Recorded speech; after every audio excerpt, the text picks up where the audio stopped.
తల్లి మరణానంతరం ఈ గోపన్నకి వాస్తవాలు తెలిసొచ్చే కొడుకు, వాడి పేరు రఘురాముడు, 1-2 సంవత్సరాల కొడుకు. భార్య ఏ రకంగా నిత్య అవసరాలు ఉంటాయి కదా, చంటివాడికి వాడికి కూడా అవసరాలు ఉంటాయి. ఎలాగా జీవితం గడపాలి, వైరాగ్యం ఉన్నా మనసులో ఉన్నా మరి అది కార్యరూపం దాలిస్తే కష్టం కదా. మరి సంపాదించుకోవాలి, జీవితాన్ని గడుపుకోవాలి, భార్య బిడ్డల్ని పోషించుకోవాలి. ఇది అన్నింటికన్నా ముఖ్యం. అందుకని చెప్పేసి అతను కొంచెం వాస్తవాలు తెలుసుకుని కొంచెం బాధపడుతున్నాడు. ఈలోపు తల్లి చనిపోయింది, అన్నీ ఒకేసారి వచ్చాయి.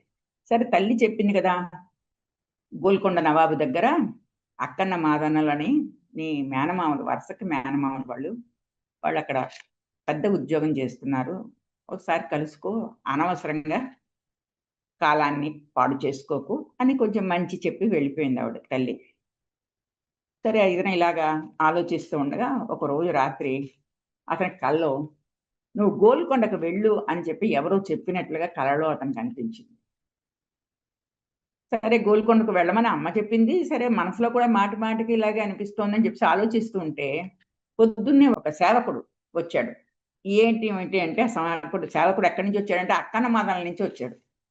ఇలాగా మా అక్కగారు చనిపోయినట్లుగా మాకు తెలిసింది, చాలా బాధపడ్డాము, కానీ నువ్వు అక్కడ కూర్చుని ఉండకు, నువ్వు వెంటనే వచ్చి గోల్కొండకు వచ్చి మమ్మల్ని కలువు అని చెప్పి వాళ్ళు చక్కటి ఉత్తరం రాసి పంపించారు ప్రేమగా.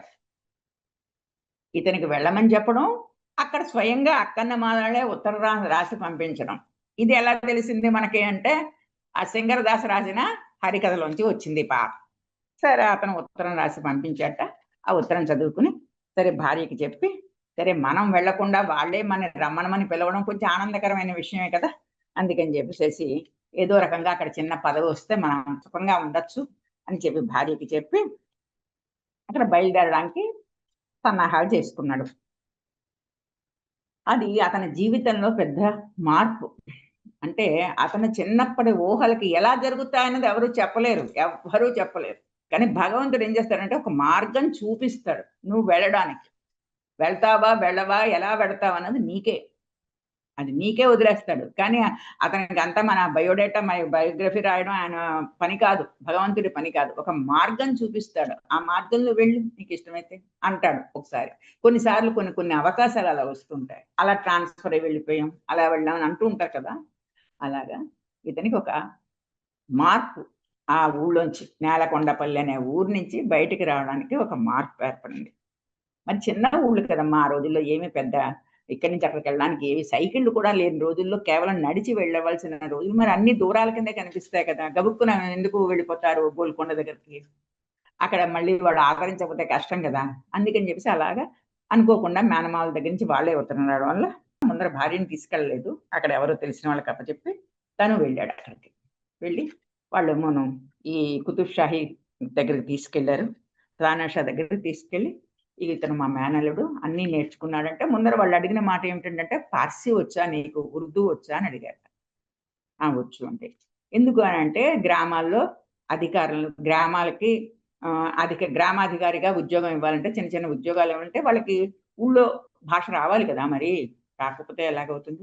అందుకని చెప్పేసి ఉర్దూ పార్సీ వచ్చు కదా నీకు, అయితే మాకు ఈ పరగణ అంటారు, మన తాలూకాలు అలా అంటాం కదా మనం, తాలూకాలు, జిల్లాలు, తాలూకాలు గ్రామాల కింద విడగొడతాం కదా, మరి వాటికి పరిపాలనా సౌకర్యం కోసం వాటిని విడగొడతాం కదా, అలాగే పరగణాలుగా ఉండేవి ఆ రోజుల్లో. ఈ పరగణాకి ఇతనికి బాగుంటుంది, ఇతనికి ఉర్దూ అది కూడా కొంచెం వచ్చు కదా, అందుకని చెప్పేసి అనుకుని తానేషా కూడా, ఎందుకంటే అక్కన్న మాదల మీద వాళ్ళకి మంచి గౌరవం ఉంది. వీళ్ళు చెప్పినగానే సరే అతను తీసుకుని, సరేలే నువ్వు కుర్రాడివి, నువ్వు జాగ్రత్తగా పని చేసుకో, పరగణాకి వెళ్ళు అని హసనాబాద్ అనే ఓ పరగణాకి పంపించాడు. ఆ హసనాబాద్ పరగణాకి వెళ్ళి అక్కడ నువ్వు ఉద్యోగంలో చేరు అన్నాడు. ఆ హసనాబాదు భద్రాచలానికి చాలా దగ్గరగా ఉంది. అది తెలియదు కానీ ఇతనికి వెళ్ళాడు. ఎవరు? మన గోపన్న. అక్కడికి వెళ్ళి పరగణాకి వెళ్ళాడు. ఇంటికి వెళ్ళి మళ్ళీ తన భార్యని కొడుకుని తెచ్చుకుని అక్కడ సంతోషంగా ఉండడం మొదలెట్టాడు. ఆ హసనాబాదు చెప్పాను కదా, భద్రాచలానికి దగ్గరగా ఉంది. పాల్వంచ్ అనే ఊరికి కూడా ఇక్కడ ఉంది. ఆ పాల్వంచనే తర్వాత కాలంలో ఇతనికి ఈనాం కింద ఇస్తాడు రామదాస్ వాగ్గేయకారుడు అయ్యి జైల్లో ఉండి వచ్చిన తర్వాత ఈ పాల్వంచ్ అనే ఊరిని ఈనాం కింద తానేషా ఇచ్చేస్తాడు అతను. నీవు వంశపారంపర్యంగా దాన్ని అనుభవించని అంటే ఎప్పుడో ఇవ్వబోయే అది అక్కడికే ఇతను వచ్చాడు. ముందర హసనాబాద్ వచ్చాడు, దానికి దగ్గరలోనే ఉంది. సరే ముందర అక్కడ చెప్తారు కదా, ఇతనికి చిన్నప్పటి నుంచి వెళ్ళలేదు కానీ భద్రాచల రాముడి గురించి మనసులో ఇతనికి చాలా భక్తి ఉంది, ప్రేమ ఉంది. మరి వినడం చాలా ఎక్కువ విన్నాడు, చూడలేదు ఎప్పుడను. సరే హసనాబాద్ వచ్చాక అక్కడికి దగ్గరలోనే ఉన్న భద్రాచలానికి వెళ్ళాలని చెప్పేసి అనుకుని భార్యని తీసుకుని వెళ్ళాడు. వెళ్తూ ఉంటే ఆ గౌతమి నది వడ్డాణంలా ఉందిట భద్రాచలానికి. అంటే ఆ భద్రాచలం చుట్టూ ఆ గౌతమి నది ప్రవహిస్తోంది. వడ్డాణం మరి చుట్టూ పెట్టుకుంటాం కదా, నడువుకు పెట్టుకుంటాం కదా, అది ఆ భద్రాచలానికి వడ్డాణంలాగా భాసిస్తోంది.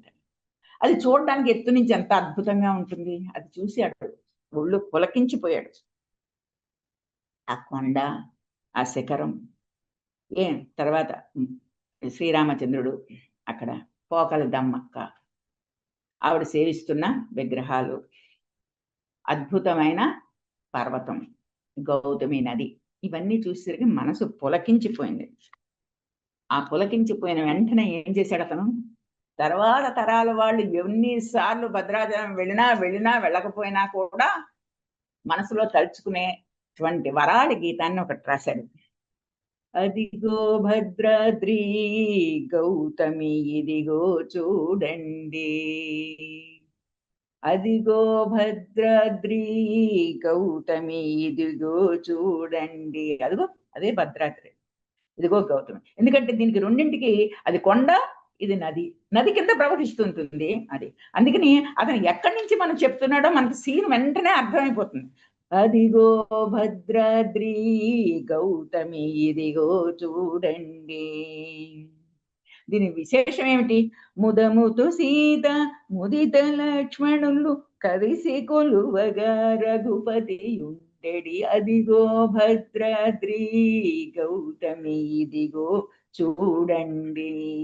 సీతారామ లక్ష్మణులు అందరూ కలిసి ఉన్న ఊరది ఆ భద్రాచలం. దాన్ని చూడండి అని చెప్పేసి అందరికీ కూడా ప్రేమగా చూపిస్తున్నారు. చారు స్వర్ణ ప్రాకార గోపుర ద్వారములతో సుందరమయ్యుండేటి, అదిగో భద్రాద్రి. ఇది ఇతని ఊహ. అప్పటికేమీ గోపురాలు లేవు, ఏమీ లేవు, మామూలుగా సామాన్యంగా ఉన్నాడు రాముడు. చారు స్వర్ణ ప్రాకార గోపుర ద్వారములతో సుందరమయ్యుండెడి, అదిగో భద్రాద్రి గౌతమి ఇదిగో చూడండి. అనుపమానమై అతి సుందరమై తనరు చక్రమున ధగధగ మెరసెడి, అదిగో భద్రాద్రి. చక్రం అని ఎందుకు వచ్చిందంటే ఆ పైన భద్రాచలం పైన ఉన్న దేవాలయం పైన ఉన్న చక్రం అది మానవ నిర్మితం కాదని చెప్తారు. సాక్షాత్తు దేవతలే వచ్చి ఆ చక్రాన్ని నిర్మించారు అది అని చెప్పేసి దానికి చాలా కథలు ఉన్నాయన్నమాట. అందుకే ఆ చక్రాన్ని అందుకే విశేషించి చెప్తాడు. పొన్నల పొగడల పూపొదరిండ్లతో చెన్ను మీరగను శృంగారం బగు. శృంగారం అంటే ఇక్కడ ఏంటి, అలంకరించబడిన ఆ కొండంతా కూడా పొన్నలు పొగడలు పువ్వులు మొక్కలు అంతే కదా, వాటన్నిటిని కూడా దాని వల్ల ఇంకా కొండకి అందము ఆనందం వచ్చేసింది అని చెప్తాడు. శ్రీకరముగ నిల రామదాసుని ప్రాకటముగ పోచే ప్రభువాసము. ఈ రామదాసుని బ్రోచేవాడు, అతన్ని రక్షించడానికి తీసుకొచ్చిన ఊరిది, ఈ నివాసం ఇది అని చెప్పేసేసి చివరిలో రాశాడు. అందుకని ఎవరైనా సరే మనం భద్రాచలం అనగానే మనకు వెంటనే మనకి ఈ పాట జ్ఞాపకం వస్తుంది. ఎంత చక్కగా వర్ణించాడు. మనం వెళ్ళినా వెళ్ళకపోయినా ఆ పాటను తలుచుకుంటూ చాలా మంది మన తెలుగు వాళ్ళు ఈ పాటకి చాలా మంది అపురూపంగా పాడుకుంటూ ఉంటారు ఈ పాటను. మరి మెల్లిగా ఈ గోపన్న కాస్త భద్రాచలం చేరుకున్నాడు. చిన్నప్పటి నుంచి అతనికి ఉన్న కోరిక, దాశరథి శతకంలో అతను చెప్పి మెల్లిమెల్లిగా రాస్తున్న పద్యాలన్నింటినీ కూడా అతను అన్వయించుకుంటూ తారక మంత్రం పఠించుకుంటూ మెల్లిగా భద్రాచలం చేరుకున్నాడు. తర్వాత ఏమైందో తర్వాత చూద్దాం.